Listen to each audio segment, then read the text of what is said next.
I was talking with my friend Cree, Demeline, who's also an Indigenous writer, and we were talking about all the writers who came before us who opened doors. So like the real icons, like Tom King or Richard Wagamese and Lee Maracle and Maria Campbell, and because Cree and I were at the point then we had a pretty good platform that was growing for ourselves, and we felt like it was something that we wanted to use to give back and to make sure we were opening doorways for new and emerging talent as well. So we came up with the idea of an imprint. There's very few requirements. The first thing is you have to be Indigenous. So you have to in some way be able to articulate your ancestry.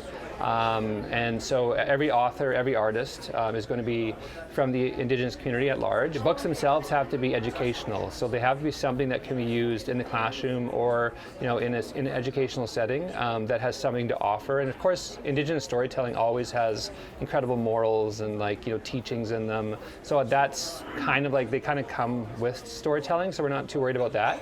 And then we want all the books to be for youth, because I think youth are the greatest instruments of change in our society, especially when they're given knowledge, and I think books give that to them. So my dad's a big influence on my career. He's a big influence on my life, and a lot of teachings he gave me when I was younger and as an adult I've carried with me. My dad, he lived on the chap line when he was younger, and so he used to call the river that ran by where he lived as a kid, and he used to always call the river, the waterways, Swiftwater. And so I just love that name, and it reminds me a lot of my dad, and so it seemed like there's this fluidity in our storytelling too as Indigenous people, and so Swiftwater seemed like the perfect name for the imprint, and it also is a perfect way to honor my dad. What I want to do with the imprint is to break down a lot of those barriers. And so one thing that Swiftwater is going to do is we're going to, we don't require writers to be agented. We don't need you to send in a traditional query.